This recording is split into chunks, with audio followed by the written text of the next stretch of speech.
seems that every day we're reminded that we live in an era of great power rivalry, that the rules-based order is fading, that the strong can do what they can and the weak must suffer what they must.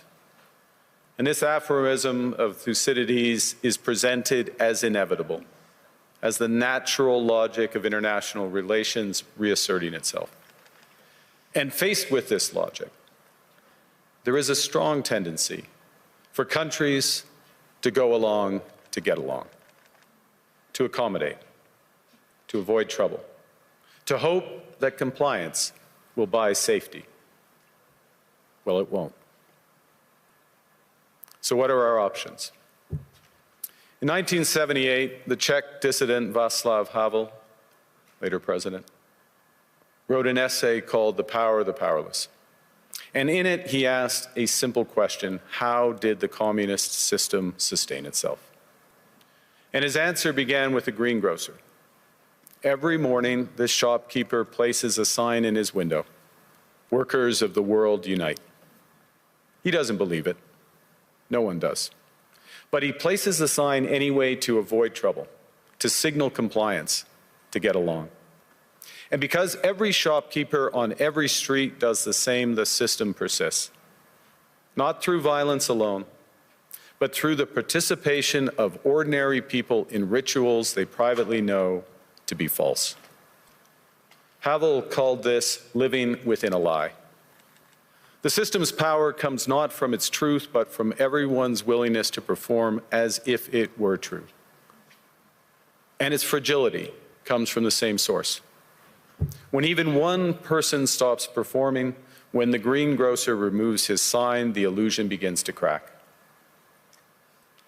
Friends, it is time for companies and countries to take their signs down. For decades,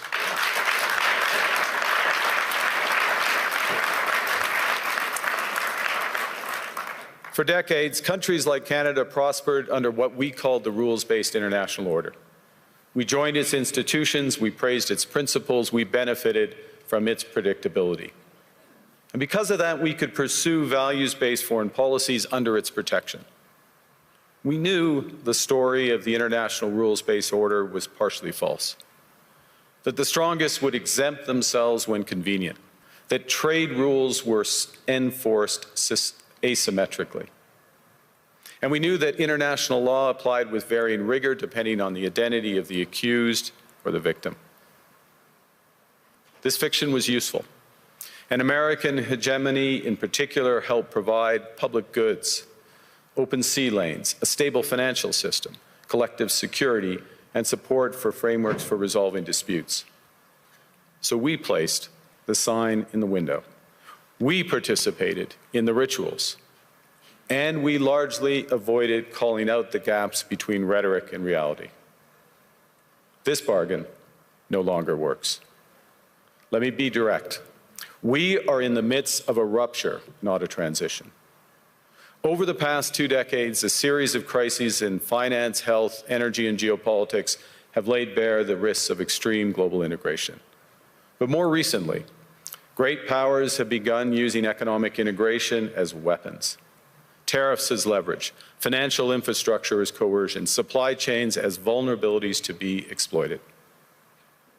You cannot live within the lie of mutual benefit through integration when integration becomes the source of your subordination.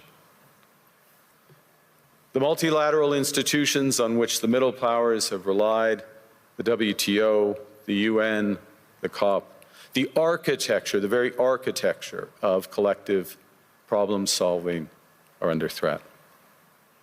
And as a result, many countries are drawing the same conclusions, that they must develop greater strategic autonomy in energy, food, critical minerals, in finance and supply chains.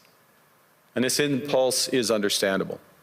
A country that can't feed itself, fuel itself, or defend itself has few options. When the rules no longer protect you, you must protect yourself. But let's be clear-eyed about where this leads. A world of fortresses will be poorer, more fragile, and less sustainable. And there's another truth. If great powers abandon even the pretense of rules and values for the unhindered pursuit of their power and interests, the gains from transactionalism will become harder to replicate. Hegemons cannot continually monetize their relationships. Allies will diversify to hedge against uncertainty. They'll buy insurance, increase options in order to rebuild sovereignty. Sovereignty that was once grounded in rules but will increasingly be anchored in the ability to withstand pressure. This room knows this is classic risk management. Risk management comes at a price. But that cost of strategic autonomy, of sovereignty, can also be shared. Collective investments in resilience are cheaper than everyone building their own fortresses. Shared standards reduce fragmentations. Complementarities are positive sum. And the question for middle powers like Canada is not whether to adapt to the new reality. We must. The question is whether we adapt by simply building higher walls or whether we can do something more ambitious.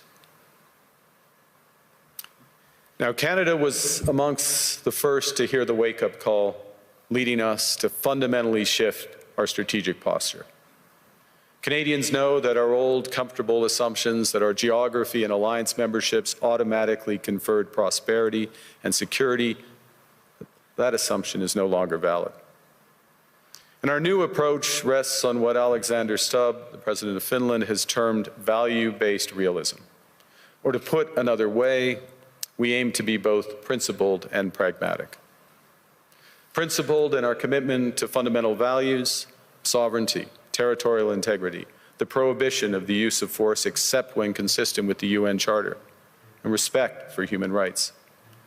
And pragmatic in recognizing that progress is often incremental, that interests diverge, that not every partner will share all of our values.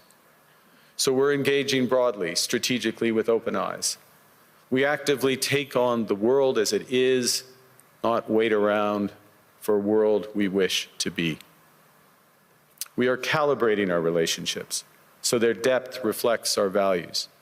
And we're prioritizing broad engagement to maximize our influence, given the fluidity of the world at the moment, the risks that this poses, and the stakes for what comes next. And we are no longer just relying on the strength of our values, but also the value of our strength. We are building that strength at home. Since my government took office, we have cut taxes on incomes, on capital gains and business investment. We have removed all federal barriers to interprovincial trade. We are fast-tracking $1 trillion of investments in energy, AI, critical minerals, new trade corridors, and beyond. We're doubling our defense spending by the end of this decade, and we're doing so in ways that build our domestic industries. And we are rapidly diversifying abroad. We've agreed a comprehensive strategic partnership with the EU, including joining SAFE, the European Defence Procurement Arrangements. We have signed 12 other trade and security deals on 4 continents in 6 months. The past few days, we've concluded new strategic partnerships with China and Qatar. We're negotiating free trade pacts with India, ASEAN, Thailand, Philippines, and Mercosur.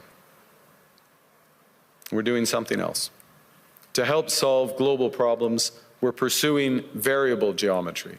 In other words, different coalitions for different issues based on common values and interests. So on Ukraine, we're a core member of the Coalition of the Willing and one of the largest per capita contributors to its defense and security. On Arctic sovereignty, we stand firmly with Greenland and Denmark and fully support their unique right to determine Greenland's future.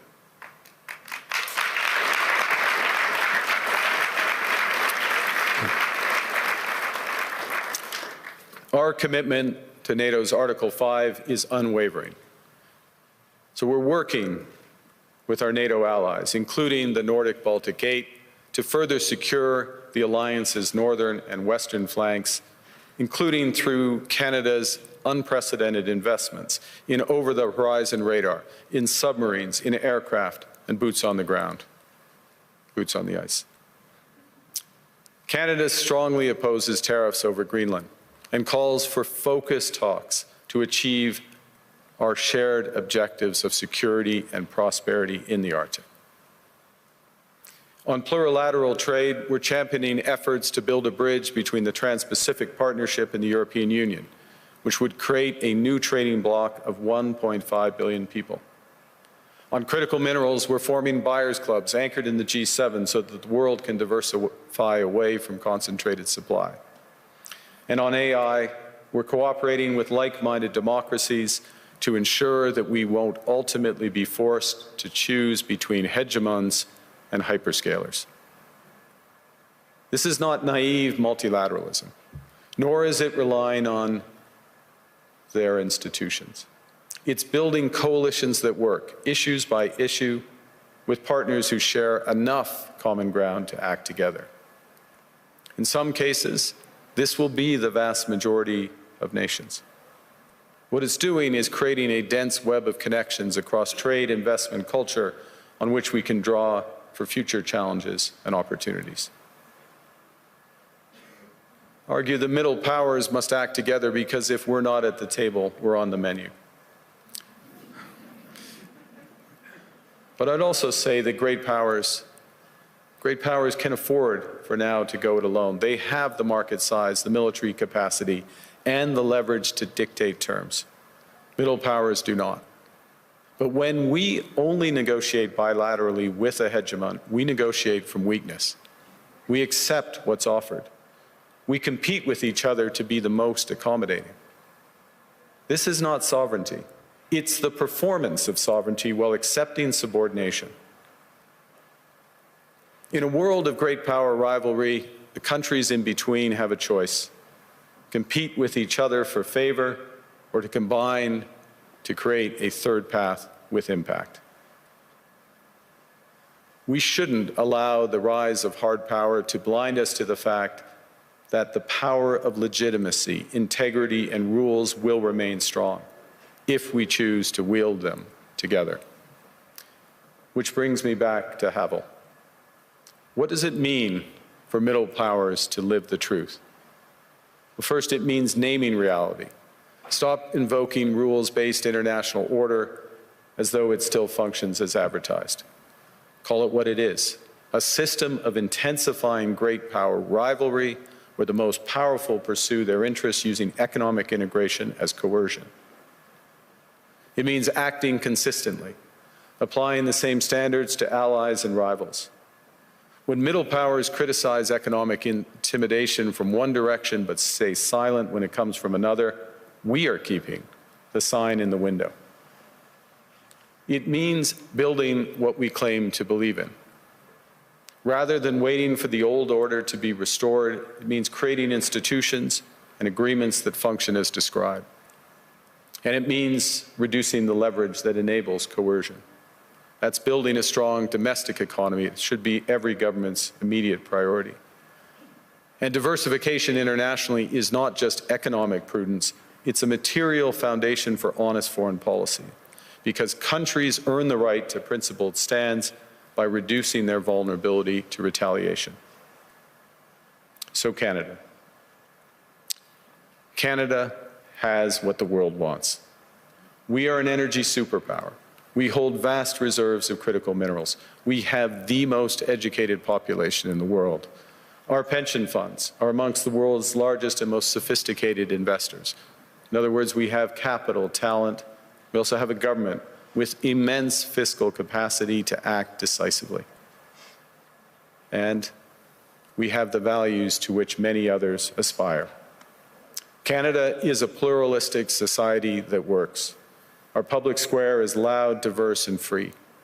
Canadians remain committed to sustainability. We are a stable and reliable partner in a world that is anything but. A partner that builds and values relationships for the long term.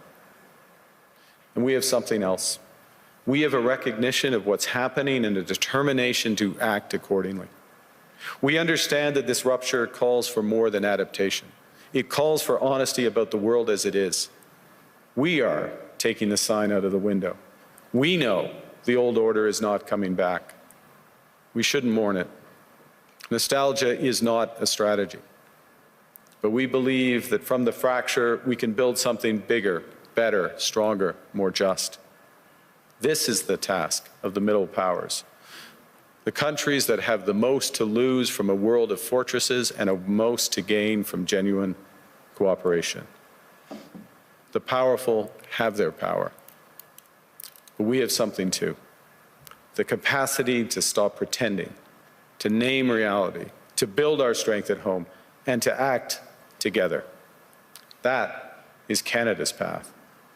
We choose it openly and confidently, and it is a path wide open to any country willing to take it with us. Thank you very much.